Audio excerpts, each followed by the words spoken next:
Good evening, everyone. I hope that you're doing well.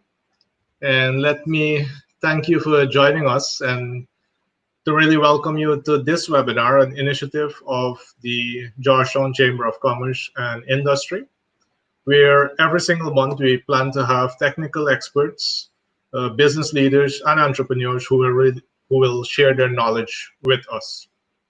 You, of course, will also get the opportunity to ask questions and get answers in real time. So I would strongly recommend that you ensure that you get your questions typed into the question box on the GCCI Facebook page so that our panel of experts will be able to address those today.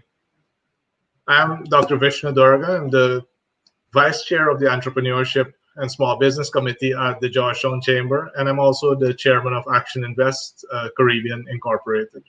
We're very happy to be able to participate here, and I'm also extremely happy to be your host today. Just for those of you who may not know us yet, the Georgetown Chamber is the oldest private sector representation organization in Guyana, and it was established in 1890 and is very committed to improving the economic climate and the quality of life in Guyana.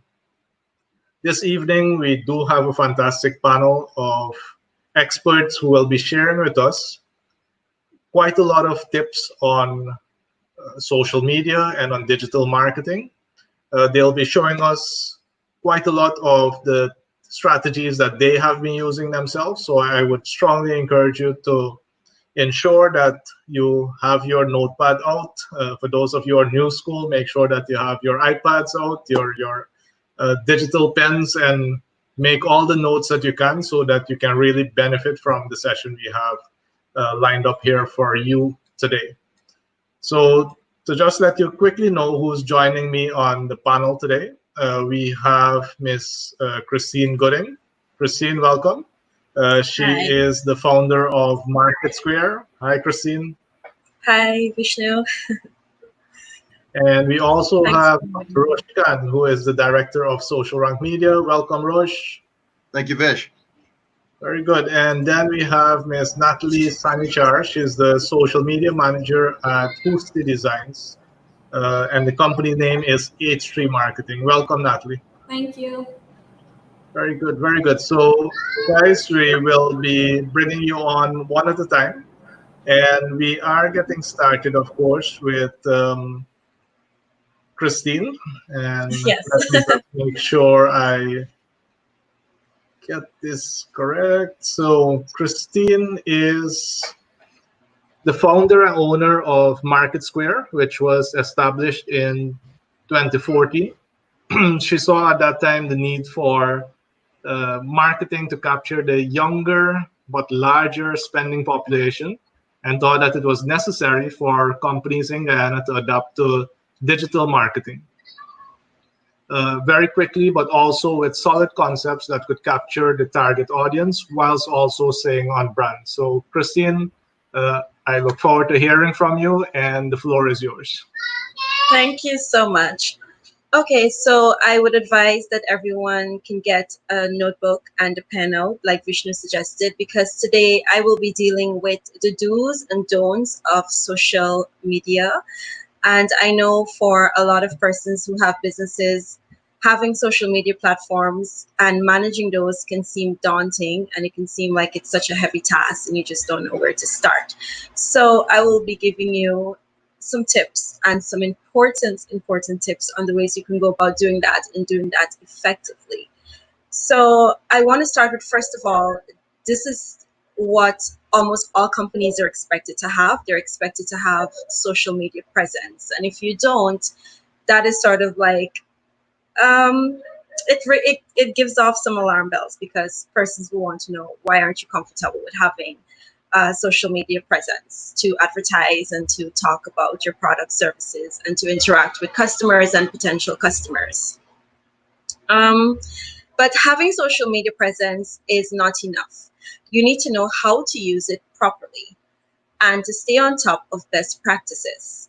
If you want to impress your customers and yield a strong ROI, The best, when used and managed properly, social media can help boost brand awareness for your business, drive traffic to your website, grow your customer base, and even increase revenue. And that's what we want. We want to ensure that our social media platforms is the bridge from our customers to us that brings revenue into our businesses. With these attractive prospects in mind, we have compiled a list of the top 10 social media do's and don'ts to help you avoid common mistakes and get the most out of your social media business profiles. Okay, so we're going to start with the do's. The first do is set clear goals and objectives. If you're looking to achieve a strong ROI for your business social media activities, then you need to start setting clear objectives. This should reflect and complement your overall business goals and can be anything from driving conversations to building brand awareness and improving customer experience. Setting numerical values and deadlines can also keep you focused. For example, you should set an objective to increase landing page traffic by 20% by the end of the next business quarter.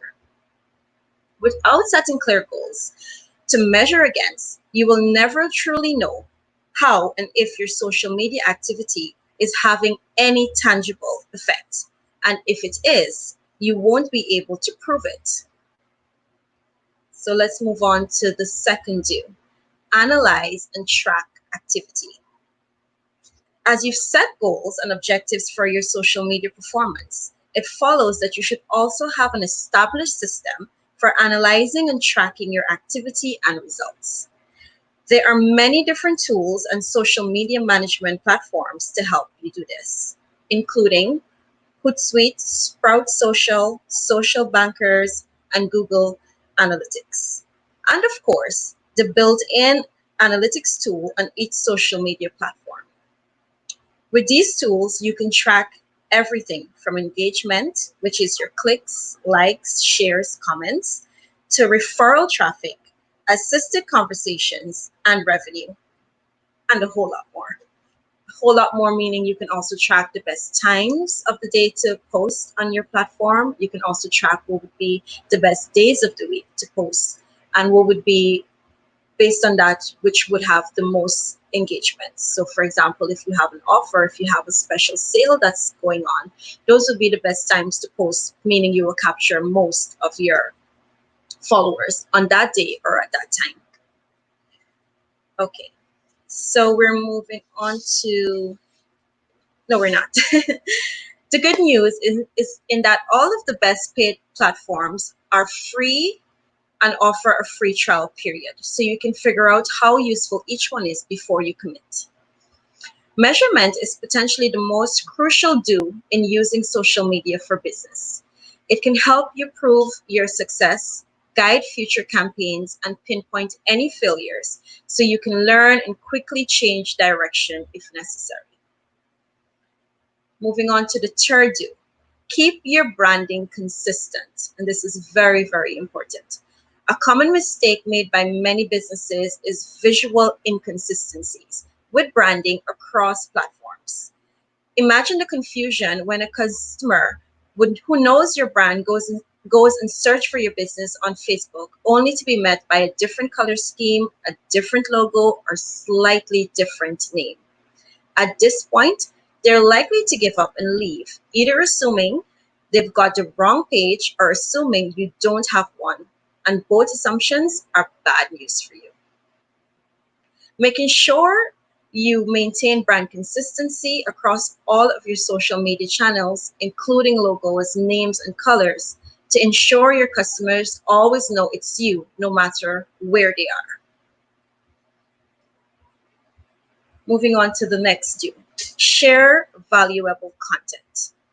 The importance of sharing valuable content on your business social media profiles is twofold.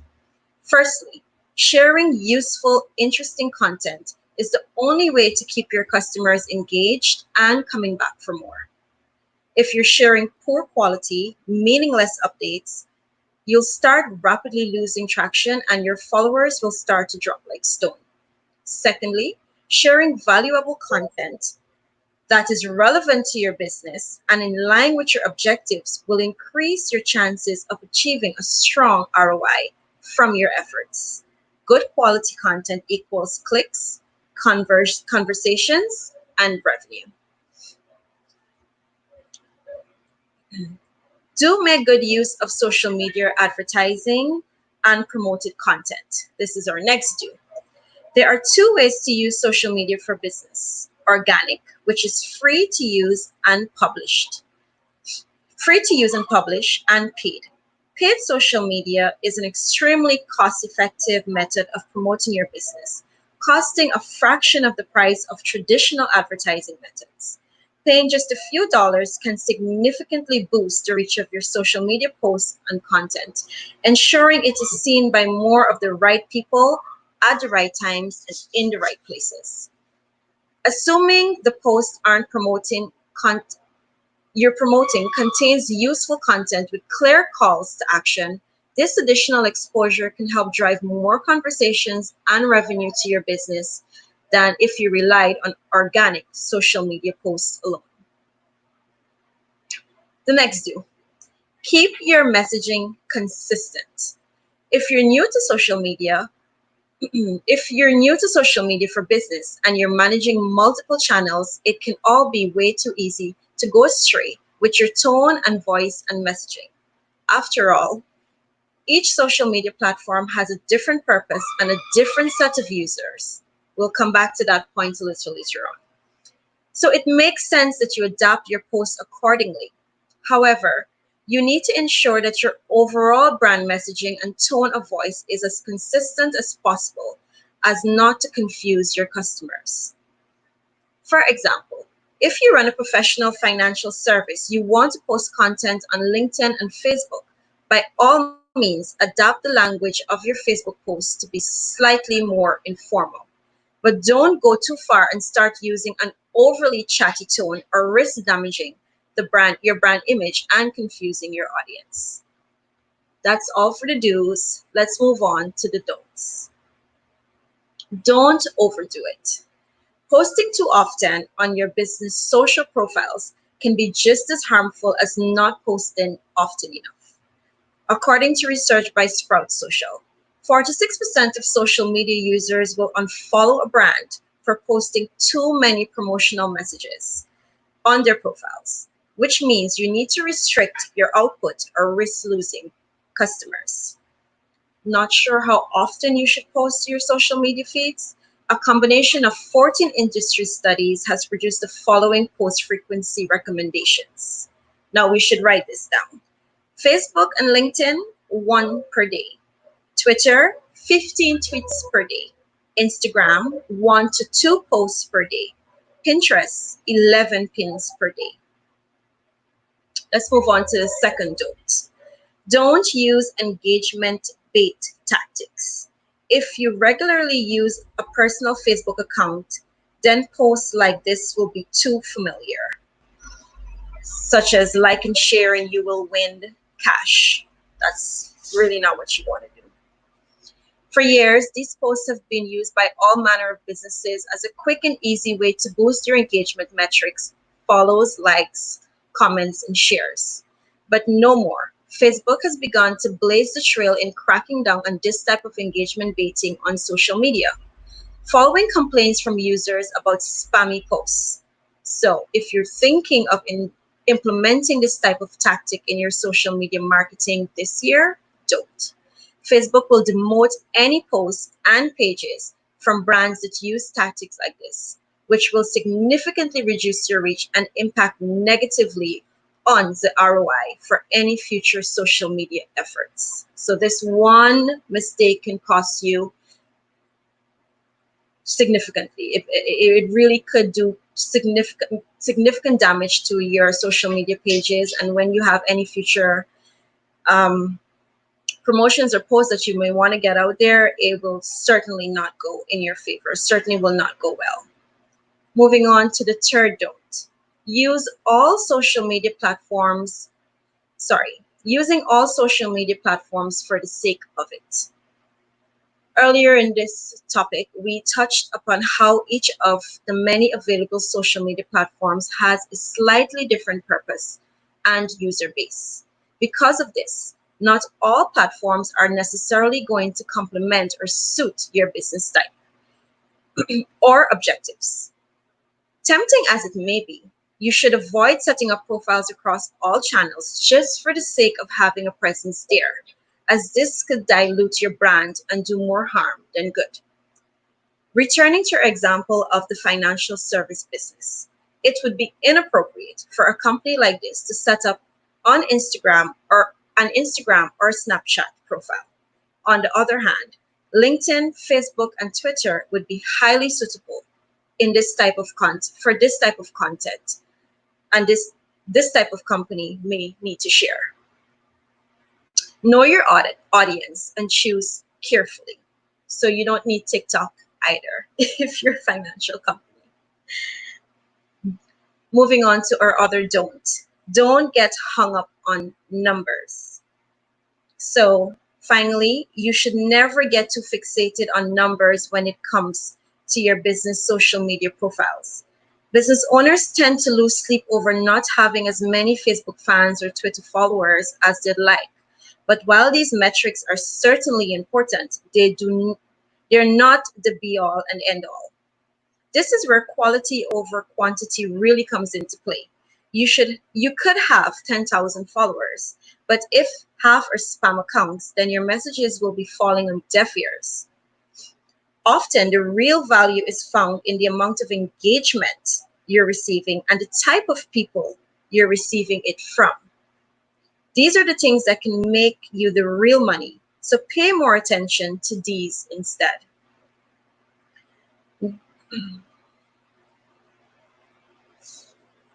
So it is my hope that those do's and don'ts that we covered will give you an insight on how to go about using your social media platforms more effectively, efficiently, and also yield in conversations that will lead into revenue. Thank you very much, Christine. And some key tips there that you mentioned is ensuring that you share valuable content, so therefore don't spam, and pick the best days and times to really release that content as well. So very, very valuable information.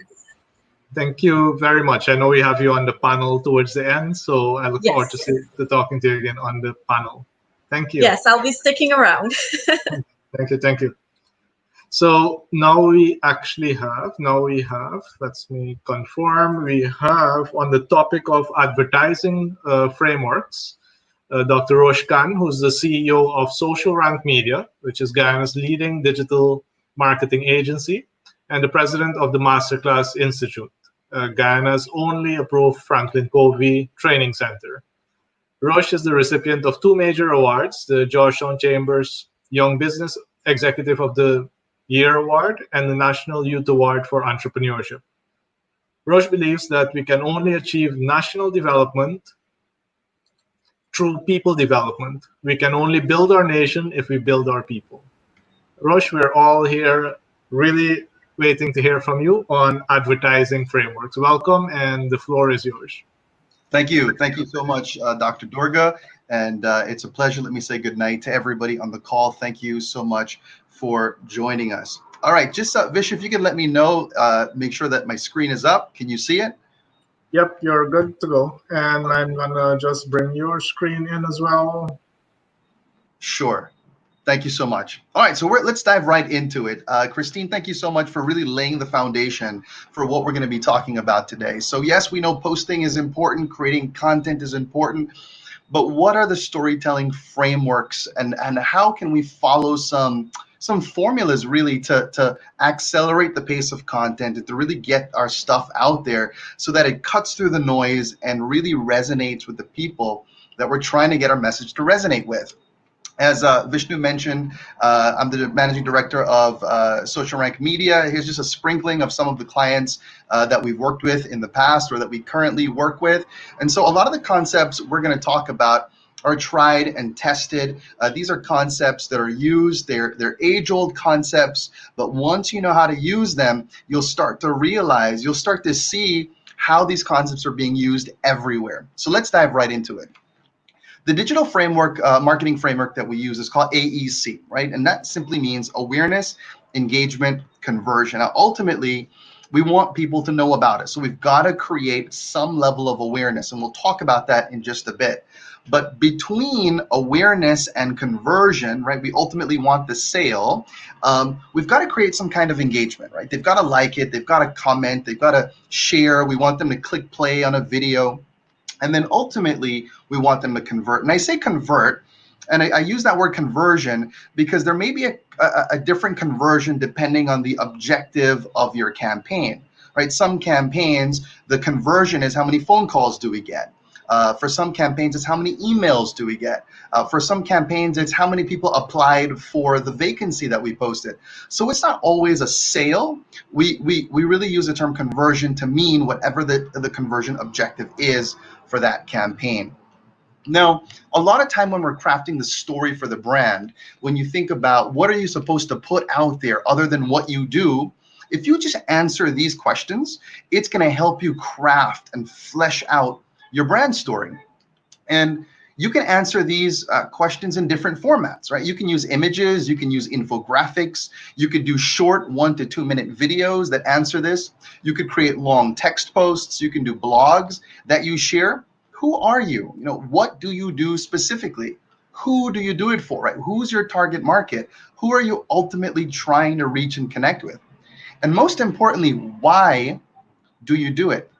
You know, in the past several years, more and more people have resonated with the origin story of a brand. You know, you think about all these Marvel and Avenger movies and these DC movies, and everybody wants to know the origin story. How did this superhero come about? Well, think of your company and its origin story. Why do you do it? What's the genesis? And how do you do it, right? How is it different from everybody else in the marketplace, this crowded marketplace, especially digital media today with COVID-19? It's getting louder and noisier and everyone's trying to use this channel. But how do you do it differently? What's your differentiating factor? What does your future look like in the next 5, 10, 15 years? Share that with people so they can get behind your vision. And also, we can't talk about crafting your brand story without talking about what your customers say about you, about the experience with you, about your products and services. Testimonials and reviews make all the difference, right? The more testimonials and reviews you have, the less selling you have to do. They do it for you. You go to Amazon.com, you go to any site online, what's one of the first things you do? You look at reviews. So what are the customers saying about you, and why do you customers believe in you? Answer those questions, you'll start to craft the story around your brand. And once you do that, if you can answer yes to these questions, well, then you've got a brand story worth listening to. Is it meaningful? Is it personal? Remember, a logo is just a logo. What's the story behind the logo? How can you humanize your brand? Whether it's about you as the founder, whether it's about your team, whether it's about the people that you serve. Is it emotional? Is it simple, or is it busy and convoluted and people will forget it? And ultimately, is it authentic? Answer yes to these questions and you're on your way to having a strong brand story. And once you've figured out your brand story, we get into understanding the psychology of the people that you're trying to resonate with. Now, I'm a big lover of books, and these two, I've got them literally on my bookshelf behind me. How to Write a Good Advertisement by Victor Schwab and Cashvertising by Drew Eric Whitman. And the one we'll be talking about today, if you're in business, if you're a business person, if you're into marketing, get these books. Okay, it can completely change how you approach your marketing. And Victor Schwab got famous for talking about what he calls the 40 key emotional drivers. When you understand what those drivers are, you can start to have the right type of emotional triggers built into your ads that will absolutely work. So he broke it out into a couple of different subsections. So I'll summarize it here for you. Ultimately, what do people want to gain? People want to gain, they want more health, they want more time, they want more money, they want more enjoyment, more popularity, more comfort. So think about, can your product or your service offer people any one of these things that you're seeing on the screen right now? Now let's look at the next one. What do people want to save? People want to save time. People want to save discomfort. People want to save money. People want to save on embarrassment. I've never heard someone say, I can't wait to be more embarrassed. I've never heard that. I've never heard someone say, I can't wait to be more uncomfortable, right? So think about how your product or service can save people the things you're seeing on the screen and include those in your ads. Ultimately, what do people want to be? People want to be good parents. Again, have you ever heard someone say, I can't wait to grow up and be a terrible parent? I've never heard that. Right? People want to be efficient. They want to be creative. They want to be the first in things. When the new Apple phone comes out, a new Samsung phone comes out, we've got lines and lines of people who have over the years committed to the brand, but they also want to be the first, right? They want to be up to date. They want to be able to be proud of their possessions. So understand these emotional triggers and incorporate them into your ads. And lastly, ultimately, what do people want to do? They want to take care of their health and their family. They want to express their personalities. They want to satisfy their curiosity. They want to appreciate beauty. They want to win other people's affections. So this is very, very powerful when you understand these key triggers. Let's look at some quick examples. We've seen ads about earning more money, launching a business, winning with stocks. What are people really chasing here? Well, they want to feel more successful. That's what's happening under all of this, right? That's the underlying current here. People want to live healthier, live longer, have more energy. We even have products called 5-Hour Energy. People ultimately want to feel less mortal in that moment. No one wants to feel more mortal. They want to feel less mortal. You see ads on learning something, mastering a skill, fixing what's broken. Well, they want to feel independent. You see ads all the time about create a passive income. That's big in the business opportunity space. Build a nest egg, save on your purchases. Why? Ultimately, people want to feel more secure. And this one here, this one's going to resonate with a lot of people, right? Folks want to sleep better. They want to eliminate pain. They want to eliminate stress. Ultimately, what are they seeking? Comfort.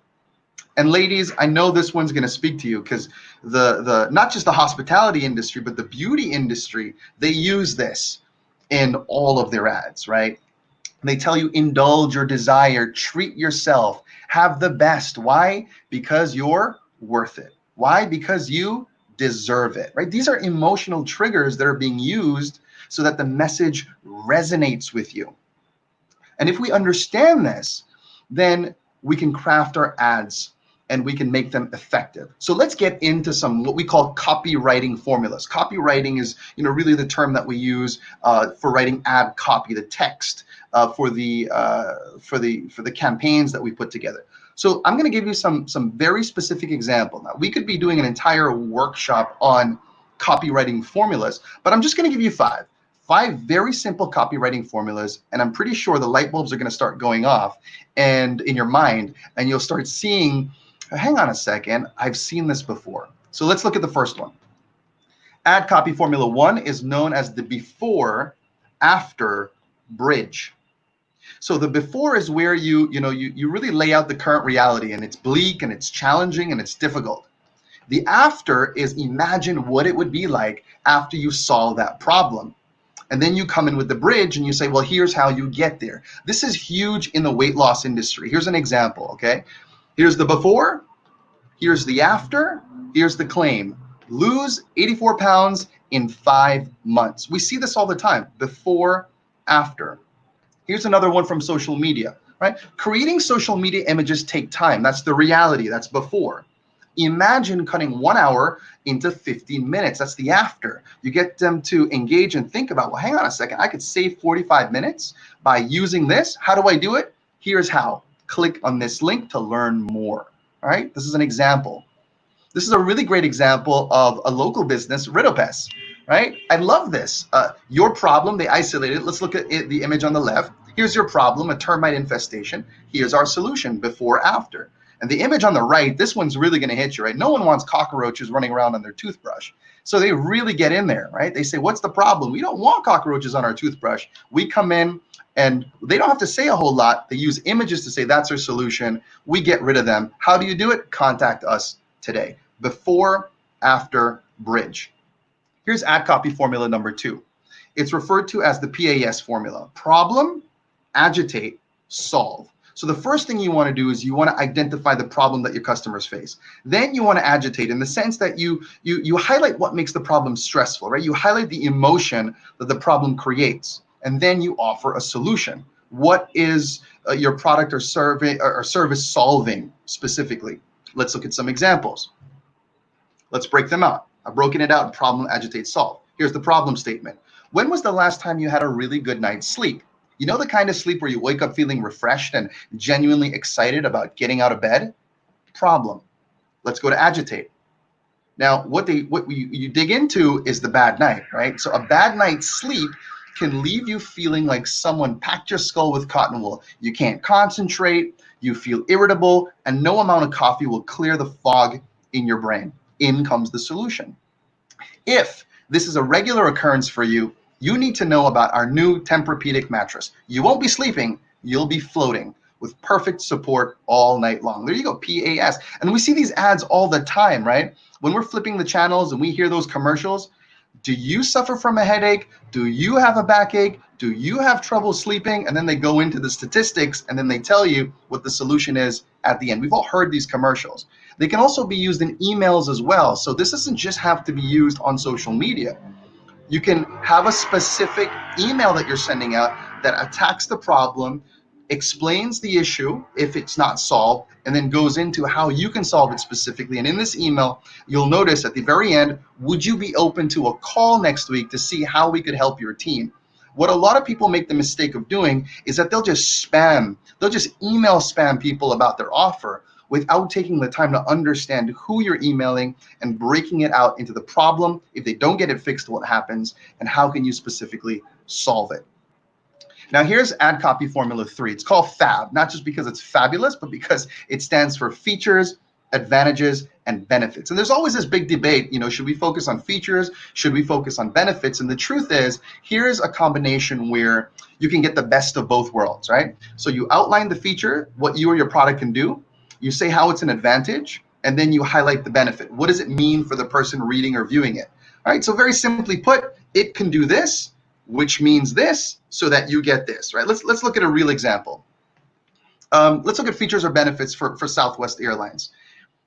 You can get 50,000 points for signing up to our members program.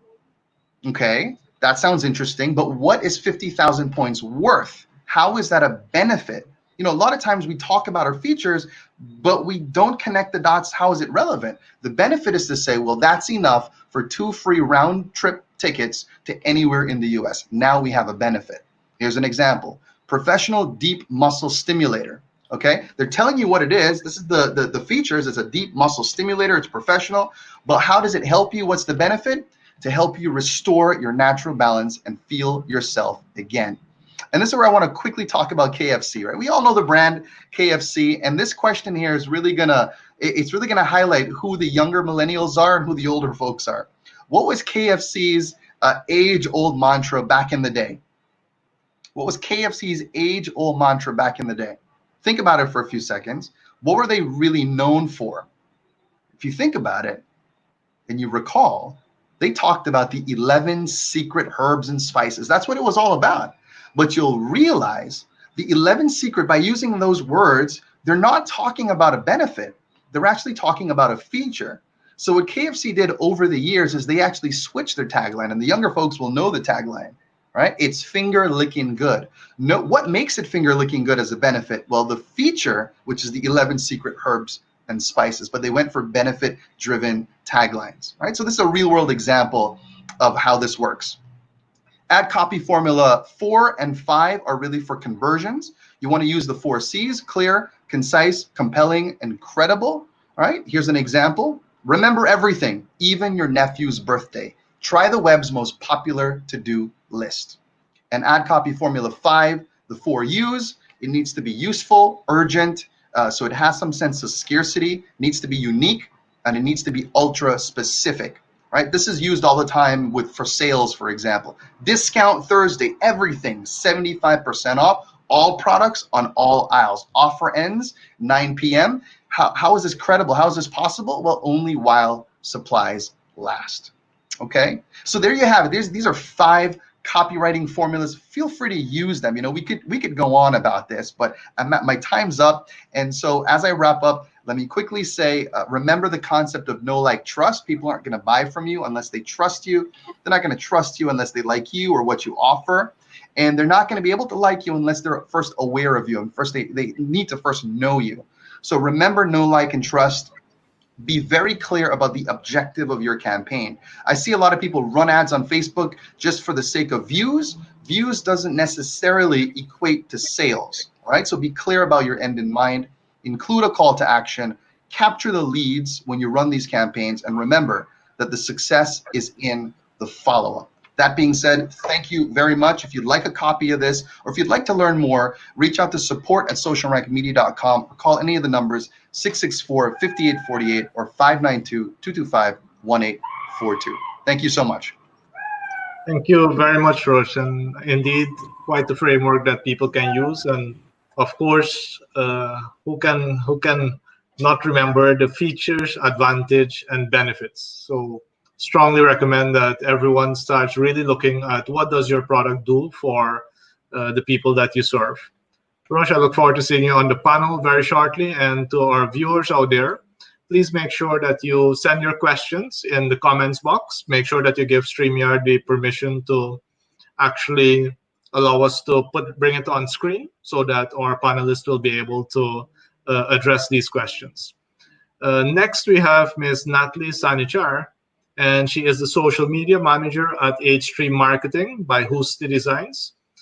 She is very passionate about digital marketing, and she has been with the company for the past 3 years.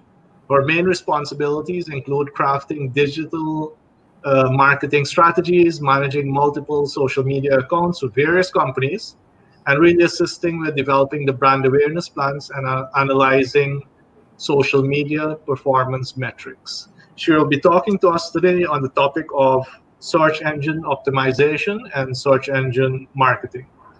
Without any further ado, I would now give you Ms. Natalie Sanichar. So over to you, Natalie. Thank you, Vishnu. Thank you for having me. Just let me know if you're able to see my screen. Are you able to see it there? Yes, you just have to maximize the screen. Yeah. Okay, how's that? Very good. Okay, so basically what I'm going to be talking to you guys about today is the basics about SEO, which is search engine optimization and search engine marketing. I'm going to let you know about what it is, how to make it work for your business. Before I dive into it, I just want to start with a quick quote. So it says, the best place to hide a dead body is the second page of your Google search. Now, as we go further down, you're going to understand what that exactly means. And then maybe you're going to get that joke. Okay, so without further ado, let's start with what search engine optimization is. So search engine optimization is basically about increasing the quality and the quantity of website traffic, as well as the exposure for your brand through non-paid, which is also known as organic search engine results. Whereas SEM, this involves promoting your website or your content via paid ads that appear on your search engine result pages. Now let's get into why SEO and SEM is important. Well, basically, SEO, search engine optimization, this is like the only online marketing channel that, when set up correctly, it can actually continue to pay dividends over time. If you do it correctly, that is. If you provide a solid piece of content that deserves to rank for the right keywords, your traffic can snowball over time. When it comes to search engine marketing, whereas this will continuously need funding to send the traffic to your site. So now that you know what it is, let's get into how exactly search engines work. So search engines like Google, Bing, Yahoo, they basically use algorithms and spiders. Yes, I said spiders. So what spiders is, they're basically little programs that crawl through every web page available on the internet. If your website isn't well constructed or contains, let's say, unnecessary content, you'll make the spider's job very difficult and they have a hard time deciding if your website is valuable to online readers. Now, one of the important points to note is your search engine rankings cannot improve if your website does not provide enough relevant information to your readers, or the spiders, they basically can't read what you do provide. So now that you know how search engines work, you know what search engine optimization is, you know what search engine marketing is, it's time to discuss the real topic. How does search engine optimization assist small businesses? So as you can see from the graphic here, let's start with traffic and sales. The reason why I combine these two is because traffic, you want to make sure that your traffic basically leads to sales. So one of the biggest challenges with traditional marketing methods, such as running print ads or getting half a minute spot on popular radio channel, is that they are basically time bound. In other words, if you do not generate results in a certain time frame, you basically will lose your precious advertising dollars. However, search engine optimization has one of the best return on investment. The main reason for this is that it lets you connect to the right people at the right time. It's an inbound marketing strategy that is proven to work in terms of allowing you to market to your target audience. So just an important point that I want to share. According to Business to Business Social Media Guide, search is actually the #1 traffic driver to websites, beating social media channels out by 300%. Being categorized into high search engine rankings will put your products and services at the top of the search engine result page. And 60% of all organic clicks go to the top 3 search engine results. A top listed leads to more traffic to your website, which equals to basically more sales. So let's move on to improved rankings. So Google basically doesn't want to send its user to a website that it's poor looking, slow loading website with bad navigation. It wants to give its user a user-friendly experience. Everything from the speed of your website to how mobile friendly it can actually make a difference to your rankings in the search engines. These factors would also impact the conversion rate of your site. So it basically always makes sense to improve the user friendliness of your website. Now, search engine optimization, it also helps to build brand credibility. When your site appears first on the first page of the major search engines like Google, your potential customers are more likely to trust your brand when they search for a particular term, opposed to other brands that don't have a strong website presence. So I just basically wanted to touch on those 3 most important points, how it can actually assist small businesses. But in order to make it work, these are some of the things that you need to follow with search engine optimization. Your audience and industry. You basically need to be able to decipher your industry type, be able to identify your competitors, and try to determine and analyze the SEO strategy your competitor has adopted for their business. Now, keyword search. You're probably going to be seeing keyword search a whole lot in this presentation. And because it's so important, and you'll get that later on in the presentation. So keyword search. The next step would be to understand keyword trends and what your audience searches for, and ensure that your business matches those keywords and appears in the search engine. Your keywords should be well researched and carefully chosen in order to be effective. Let's say, for example, if you own a catering business, some keywords to use so that you can drive traffic to your website would include catering services near me, local catering service, company catering services, full service catering. So to assist you with your keywords, there's also tools that can do that for you. These tools are actually like Google Analytics and Google Search Console. Now, your content. This is vital since it allows you to reach and engage audiences. Your content should be interesting, relevant, and engaging. During this pandemic, I believe that every site should have a page about COVID-19, and here's why. So creating a dedicated page to capture all of the relevant COVID-19 coronavirus traffic can help sustain some amount of traffic loss. You don't have to update people on the ongoings of coronavirus, but more so what the company is doing. For example, FaJoy created a COVID-19 page. They were detailing how a proportion of their sales will go towards the relief efforts. Even if that's not the case for your business, having a page on what you're doing can actually help to instill trust in your brands. So let's say if you have a restaurant, you can basically ask yourself these questions. What precautions are you and your team taking to ensure that the health and safety of the foods you are making and delivering to consumers? That is something important to ask yourself during the COVID-19 period. Another thing that you need to focus on is your off-page SEO. So which they're basically external optimization practices that happen away from your site rather than on it. The main technique for this is actually referred to as backlink building. And what this does, it tells search engines that your site is valuable and high quality. Some tactics that you can use for back building includes infographics, which they're going to be shared, and mentioning influencers in your local content. So local SEO. Local SEO best practices including claiming directory listings, creating location-specific pages for your site, and creating pages for your businesses on Google My Business, Google+, and Google Maps. Let's take, for instance, you need to change your brakes pad for your car, but you're not sure which mechanic in the area to visit. So use your smartphone to Google mechanics in Guyana. So what the local search engine does, it's going to ensure that when people in your area are looking for mechanics, they will come across your site. You would show up on those search engine result pages. So commonly searched questions surrounding COVID-19 that may apply to your business includes, what are your hours? Can I come into your store? Do you offer curbside pickup? And what can I do to help? Moving on to your analytics and reporting.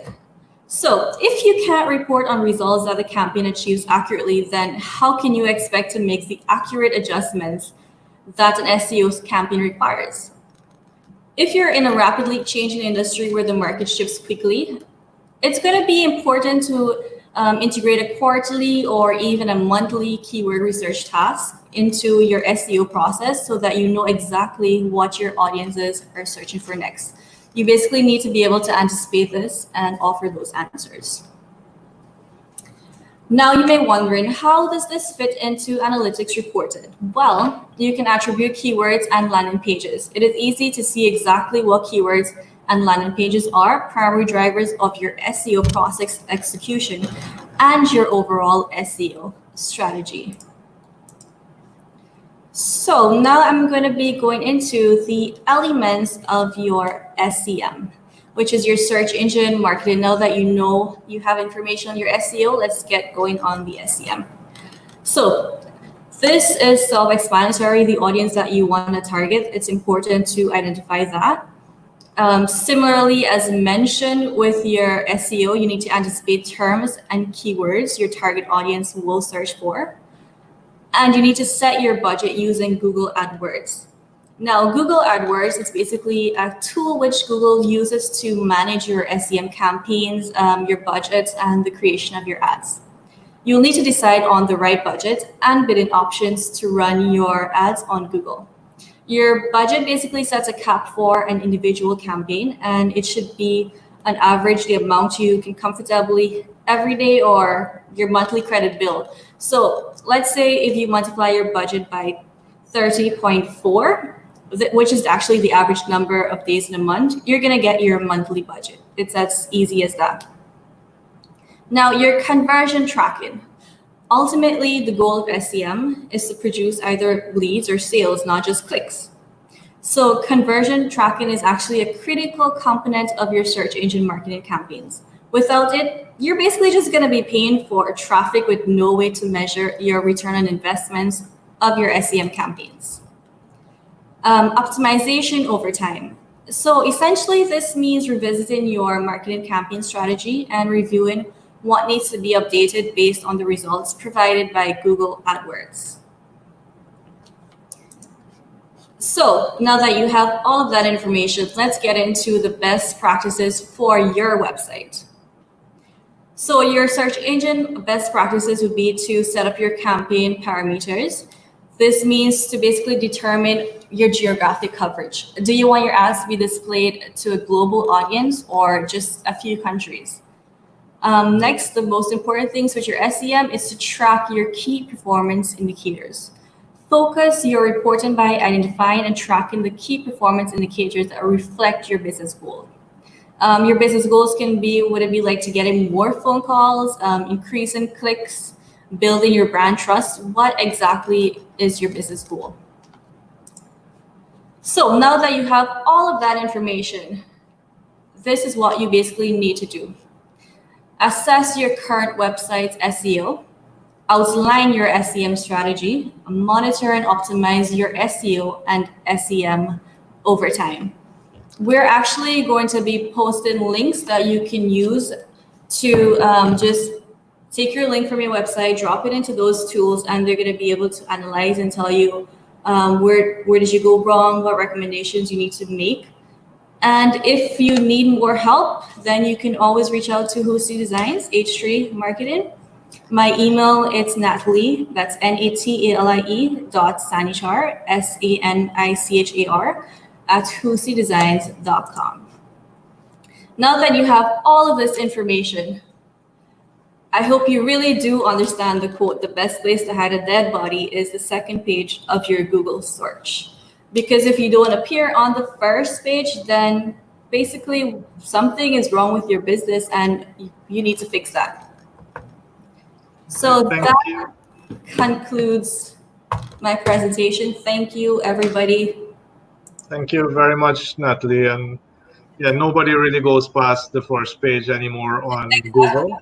Right, so now we know where all the dead bodies are hidden.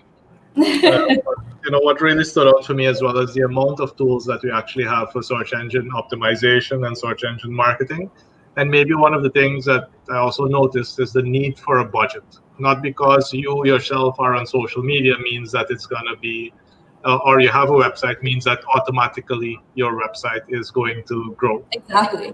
Very good, very good. So I would like to bring on our panelists, Roche and Christine. So you guys would have to unmute. And to our audience out there, please feel free to send us any questions in the comment section of the Facebook presentation that you're looking at. I see Gary is saying great presentation. Raymond Khan is saying good stuff.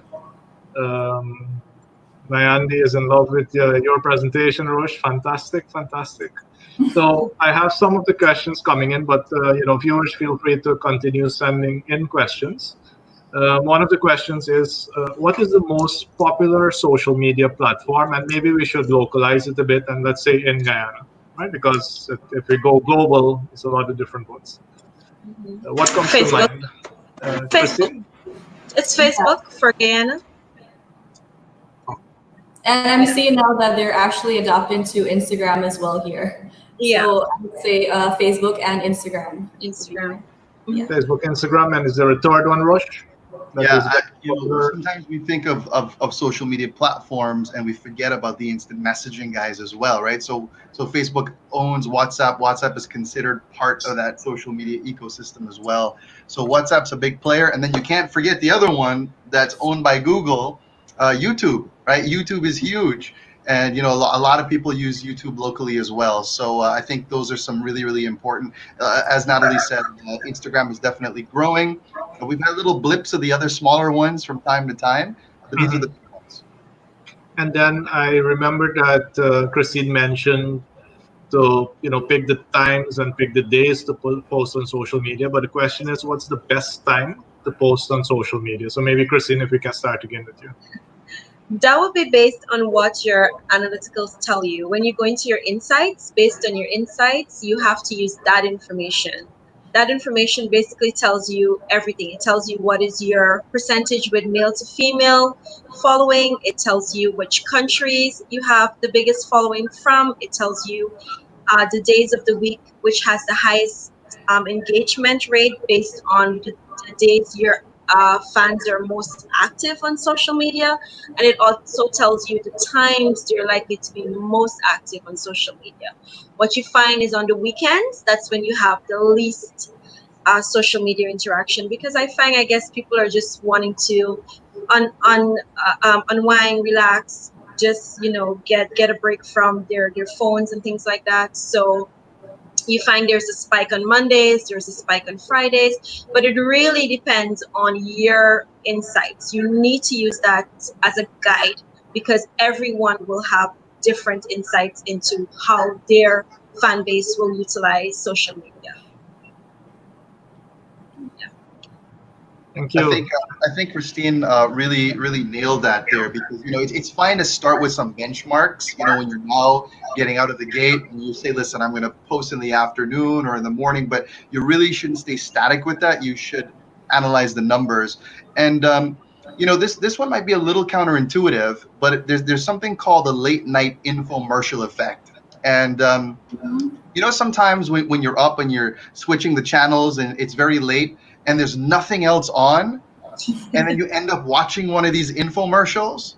Well, that's the late night infomercial effect. So sometimes, depending on who your audience is, sometimes it helps to target folks or to post when it's not the most amount of people online, because you may be able to break through and get your organic content seen.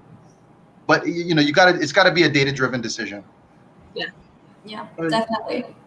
Very good. And then, just to make sure people know, for Facebook, it's actually called Insights. So, you have to actually look in your admin panel to be able to locate that. On Instagram, it's very good. And then also. the next question I have here is, very good. I also see here, how do I get started on social media marketing? So where do I start? I mean, Natalie, if you want to get started on this one, where does someone get started with social media marketing? Okay, so first you basically need to understand what your business goals are. That's first and foremost. And after doing so, basically you have to start with promoting yourself, advertising. You need to really push that so that you create this brand awareness in the market. After that's completed, you kind of have some amount of engagement. I think your content is actually what's going to be bringing more to the table. So make sure that your content that you're posting, you're not just random posting, but they're actually beneficial and they match exactly what you want to target to your customers, what your products are, what your services are. And from doing that, you're going to start to notice that your subscribers base is basically going to start increasing. Thank you. We're going to start with that traffic. I would also add, use the University of YouTube. Start learning, right? Start getting educated. Look for good sources. Facebook has an incredible tool that I think is highly underutilized. It's called Facebook Blueprint, and it's out there for business owners, for anybody who really wants to go through those courses. And you can actually get certified via Facebook Blueprint as well. But the courses are open for anybody to go through them. So it's fantastic material. And also call on the experts. We've got experts on this call right now.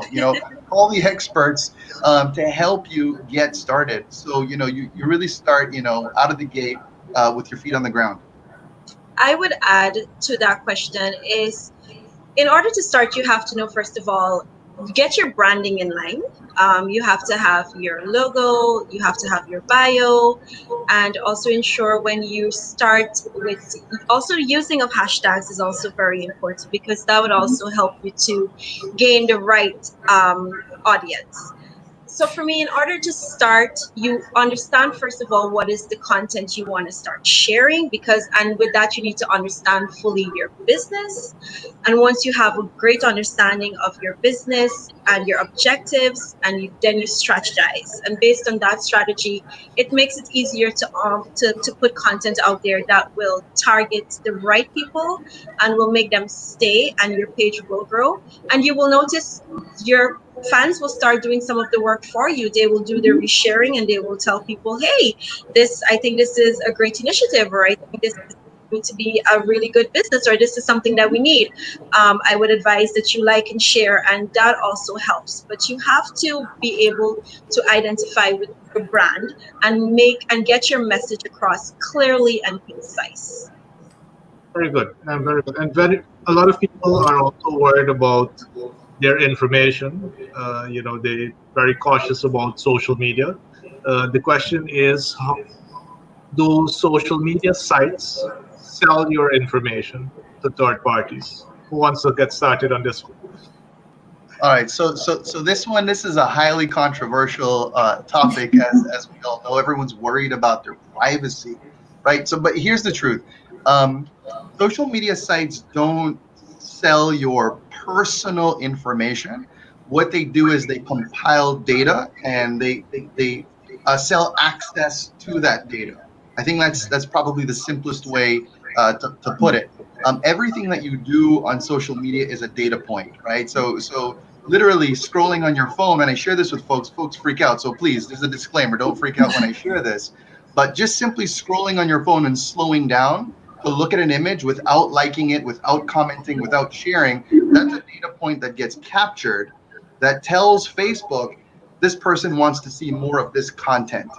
Okay, so there is a social graph that's created around every individual about their likes, their dislikes, and thus that information goes to Facebook, and advertisers have access to that to be able to say target people who like Guyana, target people who like whatever the topic is, and they can then get their information in front of you.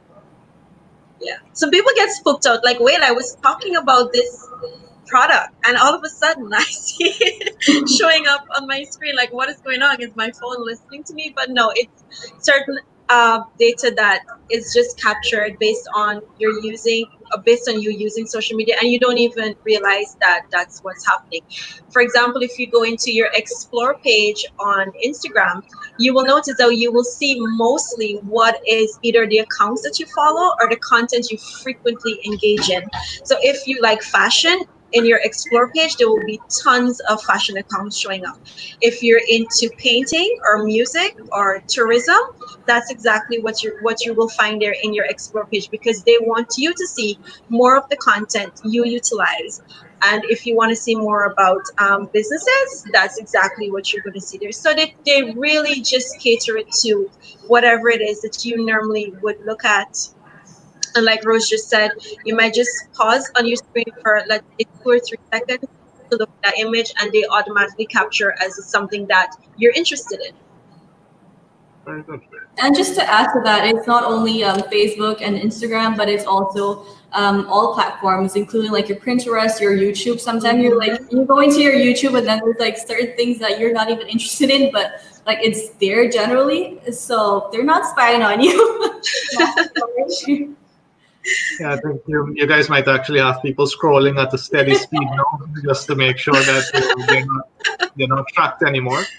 But guys, it's been a fantastic panel. I know people really love the information that was shared. I would like to ask you for any closing comments, so that any final advice, anything that came to mind that you would like to share with our audience out there. And let's get started with Natalie. Okay, so I basically wanted to let you guys know, now that you have more knowledge based on everything that we've discussed. I hope that you use it correctly at your disposal. And if you need help, you can always reach out to us. We're there to assist you. I'm going to be dropping some links into the comments that are going to basically assist you. So yeah, just use it to your disposal. Very good. Thank you very much. And I see, people really loving it. So it's extremely informative. Great job. Rosh, over to you. Any closing comments? Sure. I just want to highlight that, social media itself, digital marketing itself doesn't necessarily close the sale, right? It may give you the awareness, it may give you the engagement, but make sure that you have a system, a full end-to-end funnel on, after you've got the awareness, after you've got the engagement, how are you going to help people close it? Does it need to happen over the phone? Do you need to nurture that individual via emailing over a period of time? Do you need to invite them into seminars? Do they have to come into your store? Make sure you're not missing that part, or else you could be, to use the analogy of the cat chasing its tail, you could be taking a lot of action, and as Jim Rohn says, activity does not always equal achievement. So you could be very busy in the social media space, but you're not seeing those conversions. So make sure you have an end-to-end delivery system that gets you those conversions. Mm-hmm. Thank you very much, Roche and Christine. Yes, excellent, Roche. That's such an excellent point because I always stress that so much to my clients or anyone that asks about information on social media. Social media is not, you're not going to post something and then someone is going to walk into your store and necessarily buy. You really need to have at the end of that interaction when they come to your physical place of business or when they pick up the phone to call to inquire for more information or whether it's a sale that they can complete online, that those interactions are just as effective, that those interactions are just as helpful, and they have a great customer experience. So you really, really, like Roche said, need to pay attention to the end of it all to ensure that you also have a returning customer, that they're happy with the experience overall, that you've done your job on social media and you've also done your job when they decide to make contact with you to complete that sale. That is absolutely important. I can't stress it enough. Please take excellent interest in how you carry out your customer relationship and how you treat that customer, because you can do everything possible under the sun. Rush and I and Natalie can give you the best tips ever on how to really push your social media presence digitally. But if you don't do that at the end of it, then it's all for nothing. Thank you very much, Christine. So make sure that whatever you're promising on social media, you're actually structured to deliver on, right? Because if you're just promising and promising, and we see that a lot as well, fantastic images, but when people show up, it's not what they really wanted. And maybe if I also had to, share something from my experience in social media, it would be to make sure that you put out educational content about what you do. Maybe the thing that you're doing is still new to the market, or you're doing it differently from your competition. You will need to educate people. Don't just expect people to know what you're doing because you have a nice logo or you made a nice ad.